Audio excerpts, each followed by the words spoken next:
Splatoon is easily the most innovative Nintendo property to release in recent years. It's a distinctive and, dare I say, fresh take on a genre that's felt so streamlined and diluted since the late 2010s, coming at a time when Nintendo desperately needed new major titles to set them apart from the competition. Even though it was released fairly late into the Wii U's lifetime, Splatoon still managed to sell incredibly well, and its sequel, Splatoon 2, performed even better. At the time of writing this, the Splatoon franchise has sold over 15 million units, highlighting its considerable impact worldwide. So why are these games popular? Well, maybe it's because of how fun they are. After all, one of the series' biggest draws is its unique gameplay mechanics, so that's gotta be it. Right? No, I don't think so. Splatoon is insanely addictive, but I have a feeling the series' popularity is the result of much more than simply how it plays. And if I were to venture a guess, I'd say that popularity is the result of Splatoon's intricate and memorable world. In my last video, I broke down the surprisingly layered world of ARMS by using it as an example for proper world building. That video was a ton of fun to make and performed really well, so I figured I'd dive even deeper into the process with another infant Nintendo property. This video is built upon ideas I presented within that one, so I'd recommend checking it out if you'd like to understand the nuance behind what I'm discussing today. Granted, I understand a lot of you may not care about ARMS or its world, so for the sake of allowing this video to stand on its own, I'll quickly summarize the contents of that episode.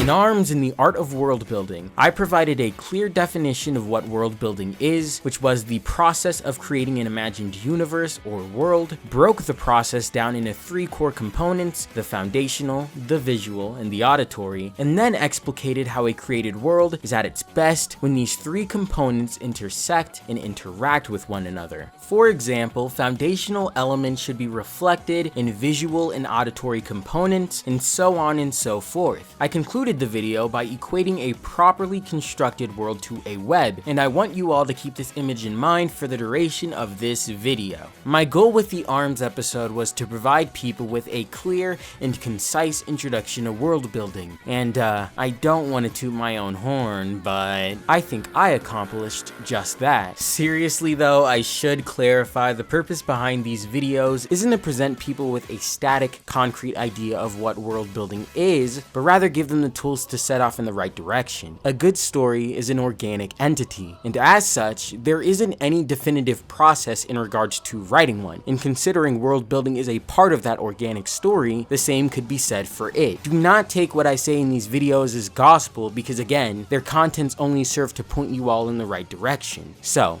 as I said before, this video will focus on expanding upon the concepts introduced prior and fully expressing how significant a truly well-made world is to a standout narrative. Again, if you want to watch the ARMS video before finishing this one, go right ahead. I'll link it in the card above and in the description below. But if not, and you're willing and ready, let's talk about some Squid Kids. Oh yeah, I almost forgot. If you've enjoyed the video thus far, I'd appreciate it if you could leave a rating, comment your thoughts, and subscribe to the channel to show your support for the show. With that out of the way, let's move on to the rest of today's episode.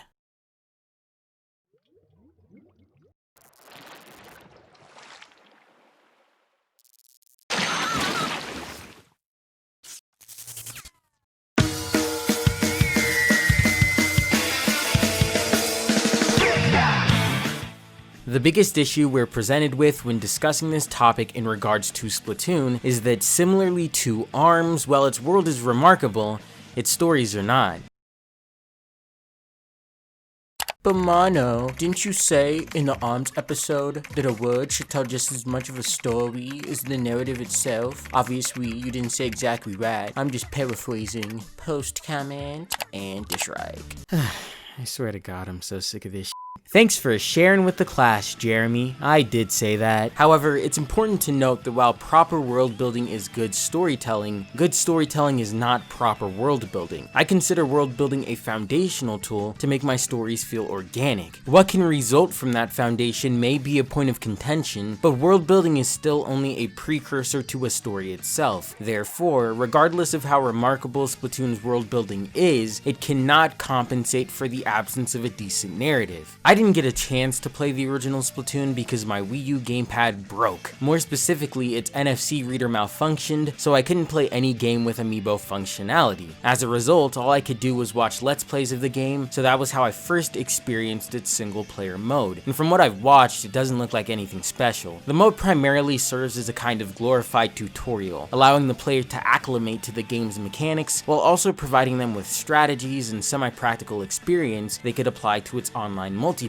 The same could be said for the sequel's single player mode. It also provides the player with tons of opportunities to test out the game's mechanics, and while the story is slightly more ambitious, it really only acts as fan service. I'm not saying that's a bad thing, but it definitely leaves a lot to be desired. Splatoon is a franchise centered around its online ecosystem, so it makes sense a single player narrative wasn't given much of a focus in either installment. After all, I wouldn't be as invested in Splatoon 2 as I am now if its online experience wasn't so rich and fulfilling. Splatoon 2 was nearly perfect. I had a set group of friends to play with, and Nintendo was consistently rolling out updates dedicated to balancing as well as adding new content to the game, but it wasn't quite there yet. Something was still missing. It really upset me how a game series that had excelled in literally every other aspect of its design was suffering so severely with its narratives. I thought it was a shame Splatoon's phenomenal foundation was going to waste, and I wanted Nintendo to shift their focus towards crafting a solid Splatoon 2 single-player experience as opposed to building upon the already phenomenal online one. Luckily, on March 8th of 2018,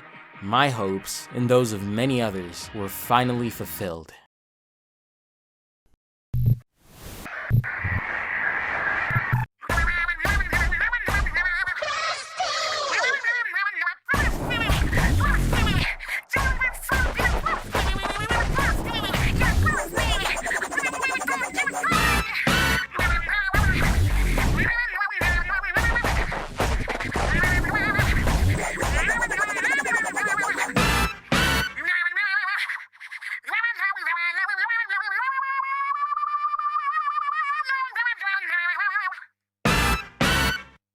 Splatoon 2 Octo Expansion.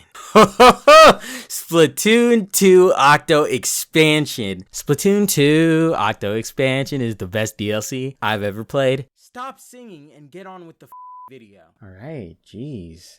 Sorry.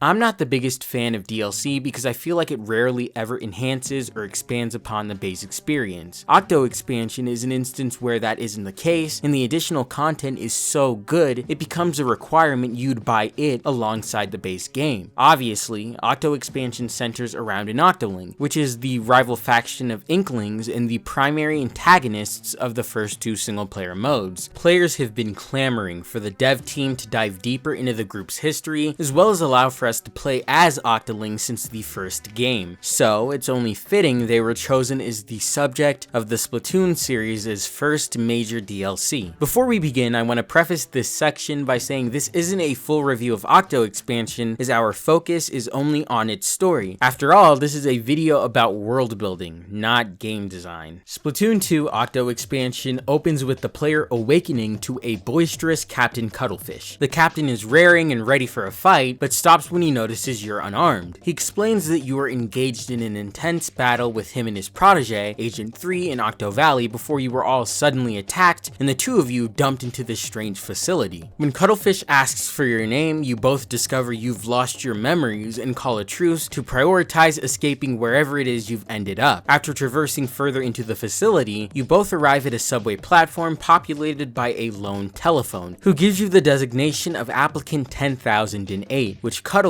shortens to Agent 8. The telephone informs you you're in a deep underground research facility called the Deep Sea Metro, and then gifts you with a CQ-80 device and a CQ card, both essential for your time there. Not long after, that aforementioned metro train pulls into the station, and 8 and Cuttlefish board it to meet the conductor, CQ Cumber, who expands upon the telephone's brief exposition. Apparently, your only way out of the Deep Sea Metro is to brave the various test chambers connected by its subway lines in search of 4 quote-unquote things that will grant you passage into the promised land. After clearing the first line, 8 and Cuttlefish established contact with Pearl and Marina, who stumbled upon 3's communication device after it was lost in the ambush. The duo offers to help them reach the surface, and with the team fully assembled, Agent 8 conquers every test chamber and gathers all 4 things, which they bring back to the telephone on the initial platform. The phone assembles what is presumed to be a door to the promised land, but Pearl and Marina notice 8 and Cuttlefish are actually stepping into an oversized blender. Marina initiates a distress signal from 8CQ80, alerting Agent 3 to their position and allowing them to prevent 8 and Cuttlefish's demise. 3's rescue opens up the upper regions of the facility, which 8 navigates to reach the surface and find Pearl and Marina eagerly awaiting their arrival. However, just as the day seems won, the facility emerges from the sea's salty depths to reveal a giant human statue piloted by the telephone, who is actually Commander Tartar. Tartar is a sentient AI developed by a brilliant scientist 12,000 years ago for the sole purpose of passing on humanity's vast array of knowledge. After observing the development of Inklings and Octolings, however, Tartar deemed them to be unworthy of that knowledge, and concluded bringing upon another mass extinction to start anew was the only solution. Banding together one final time, Agent 8 and their team successfully prevent the destruction of Inkopolis and the extinction of all life on Earth.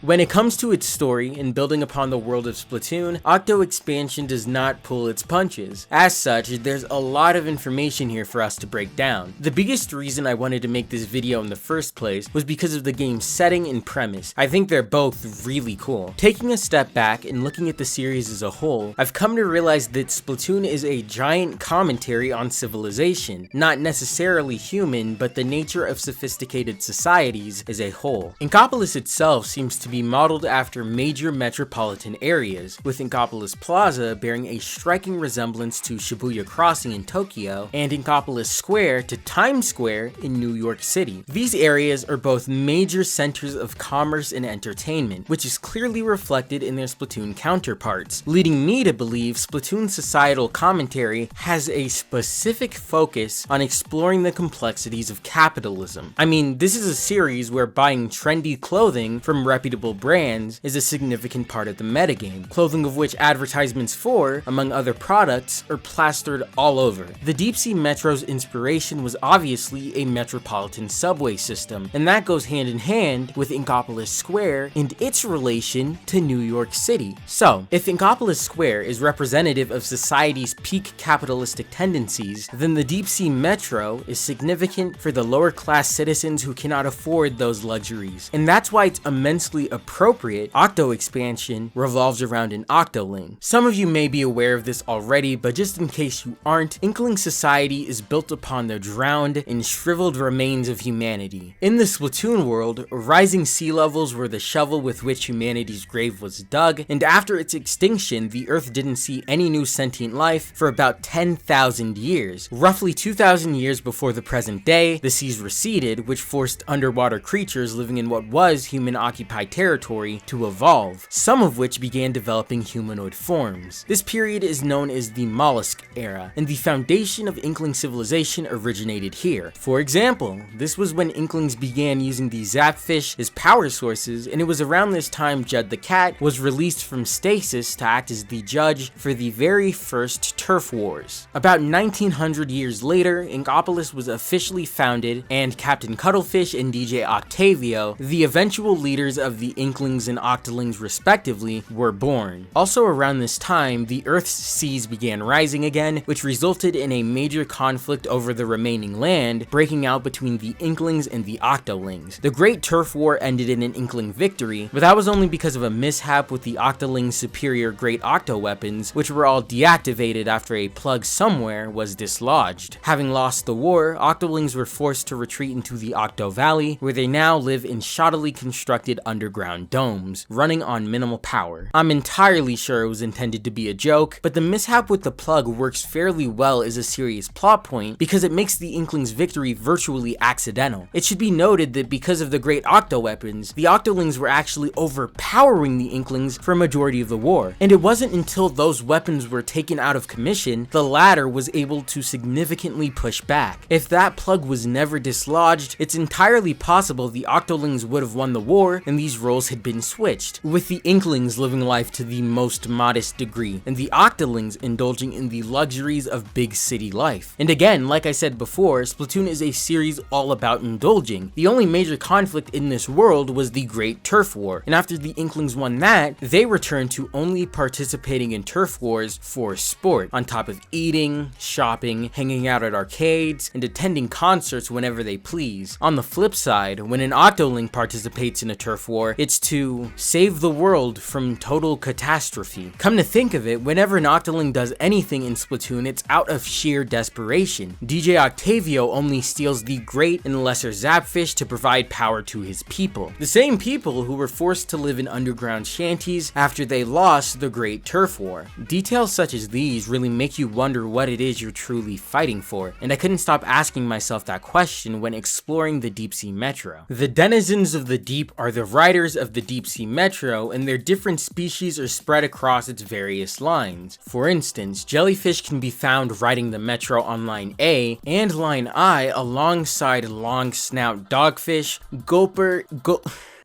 eels, I can't say that. Eels. They're with eels. And even a ping pong tree sponge. I did not know what that was until I started making this video. You can't directly interact with them, but seeing so many different species represented on the Metro is really cool. I think these characters' inclusion in Octo Expansion is meant to serve two purposes. I believe the first was to leave players with implications of other societies and ideas that can be further explored in future Splatoon content. The second purpose is a bit of a reach, but I think it'll make a bit more sense after I introduce the only recurring denizen of the deep. Isopadre is easily one of my favorite Splatoon characters. I love this dude. Firstly, the whole Godfather thing he has going on is superb. Personally, I did not care for the Godfather, but I think it's pretty rad nonetheless. Oh, he made the funny!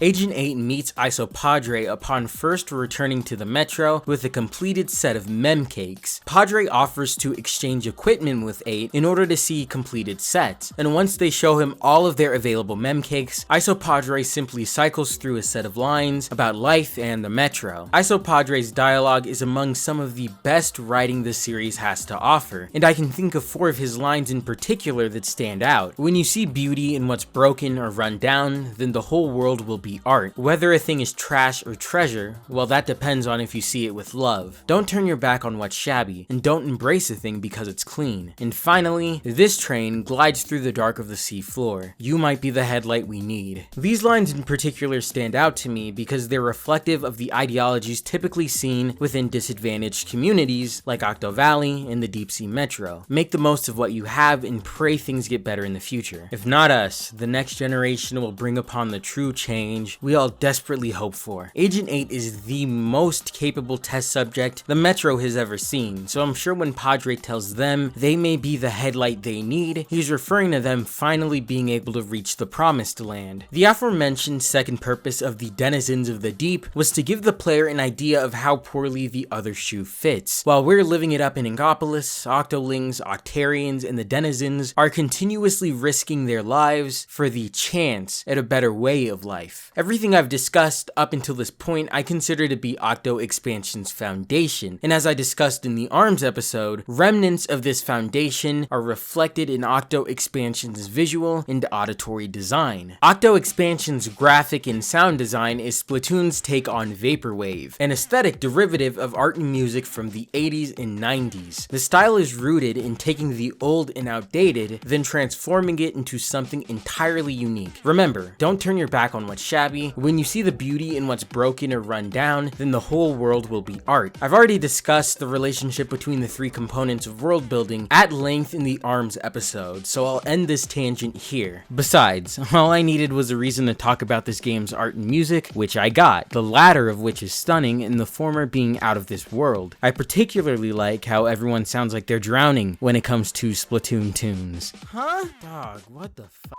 At this point, I've pretty much discussed everything I'd like to in regards to Octo Expansion, but before I wrap things up and conclude the video, I still need to discuss another mode in Splatoon 2 that gives us a glimpse into another aspect of this world we've never seen before. Salmon Run.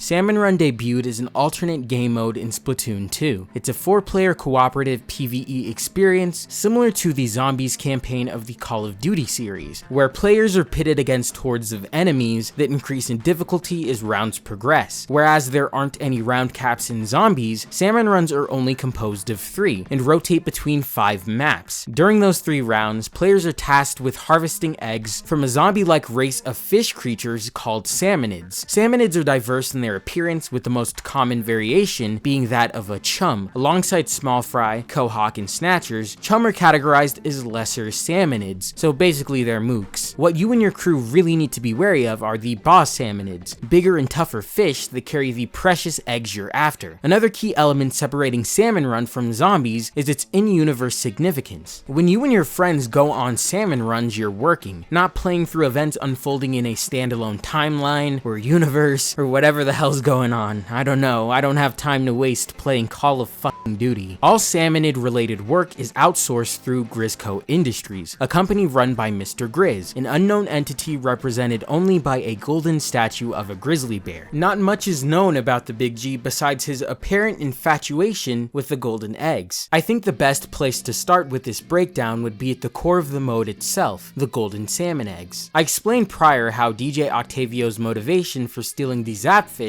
was to provide his people with power, which should be an indicator of the scarcity of renewable energy in the Splatoon world. If that's the case, you may be asking yourself how Inkopolis is always powered, but remember, this city is built upon an economic system similar to capitalism. So, if there are companies dedicated to manufacturing clothes, weapons, and even handling currency, is it too much of a far cry to assume there are also some who deal in electricity? Grizzco might be one such company, and I think the eggs we harvest during Salmon Runs are used as fuel to generate the electricity Mr. Grizz sells to Inkopolis and possibly the Octarians in Octo Valley. In regards to Inkopolis, the Zapfish are the city's primary source of power, and while it's possible for the Inklings to have stored some of the creature's energy away as a contingency, I think it's totally irresponsible to have running on fumes as the backup plan for supplying power to a major metropolitan area. In regards to Octo Valley, while it is minimal, the Octarians still do have access to electricity, and if DJ Octavio is stealing the Zapfish to gain access to more power, they're clearly not the source of what tiny energy the Octarians already have. Therefore, that power must be coming from somewhere or something else. Grizzco and the golden salmon eggs. I mean, get this. It's kind of on the nose, but when you take a closer look at the eggs, the golden skeletons of salmonid embryos can be seen floating inside, which reminds me of the fossil fuels we burn for our own energy. Another possibility is that the salmon eggs are harvested with the intention of being eaten. Taking into account both the terrible conditions of where you work and what you're tasked to do, there's a major possibility Salmon Run was modeled after the whaling industry. There are a ton of reasons why whaling is terrible, but one point in particular I'd like to hone in on is that whales are fairly intelligent animals. For example, the amount of nuanced behavior recorded for these animals have led us to believe whales are developed enough to pass down information to their young, resulting in a very basic form of culture. In addition, these creatures are somewhat altruistic and have been documented on many occasions putting themselves in harm's way to protect prey from the danger of predators. As a result, I believe the relationship between whale and human to be very similar to that of salmonids and inklings. In the chat room logs of Octo Expansion, Pearl refers to the salmonid as the quote-unquote enemy, insinuating there might be be some kind of prominent narrative or propaganda against the Nids in Inkopolis. I find this very interesting because the memcakes representing Salmonids tell an entirely different story, with most entries detailing how the Salmonid view the Inklings and Octolings as invaders encroaching on their territory to steal their young. A few entries in particular stand out, with one reading, "You overwhelm with crowds and throngs. At every turn you writhe and churn. Why can't we simply get along?" Another entry reads, "Where love could blossom, spite congeals. Faced with these thieves, I aim and heave a cluster bomb right in the feels." If the Salmonids are developed enough to construct weapons, regardless of how rudimentary, and implement battle plans and formations to combat Grisco employees, then they're clearly developed enough to possess some level of sentience. Regardless of this fact, Grisco still sends employees into Salmonid populated territory to basically slaughter and pillage. When humans hunt whales, it's usually for their meat or blubber, which can be eaten or broken down into oil that can be burned as a weak energy source, respectively. Whales are either hunted for food or were at some point hunted for energy, just as I postulate the Salmonid are. That comparison prompted me to take a closer look at the rest of Salmon Run, specifically its maps, and what I found was interesting to say the least. Salmon Run's locales are pretty diverse, ranging from nondescript structures to a marooned ship and even a crashed space shuttle. However, our focus here isn't on the locations themselves, but rather what's going on in the background. Salmon Runs occur off the coast of irrigated waters, so there's a ton of H2O-age going on in the peripheral. I mean, seriously, that's a lot of water. And in that water, there are buoys bearing a striking resemblance to stovetop burners with food skewered into their tops. The buoys are the most distinct, but a lot of the design elements of these locations resemble kitchenware or are food related. Whether it's for food or as energy, I think it's very clear Grisco is harvesting golden eggs as some form of sustenance. Speaking of sustenance, let's pedal back and talk about the apex predator of the Salmonids, Mr. Grizz. As I said before, Mr. Grizz is a faceless entity represented by a golden statue of a grizzly bear. He's also greedy for golden eggs and typically only speaks in numbers. Big G being represented by a grizzly is already fitting because they're a natural predator of salmon, but after shifting my focus to his obsession with the golden eggs and tendency to only talk business, that statue took upon a whole nother meaning. It's typical to find statues of bulls and bears in front of stock exchange buildings, and the reason for this is because bear and bull are both terms relating to the stock market. The terms' actual meanings aren't as relevant as their simple relation to the market, as I'm sure Nintendo only chose the bear over the bull because of its relation to salmon. The stock market is an integral facet of capitalism and of New York because of the New York Stock Exchange, so I don't believe a commentary on the economic system would be complete without it. Grizz is most likely meant to be significant of that, at least somewhat, if not entirely.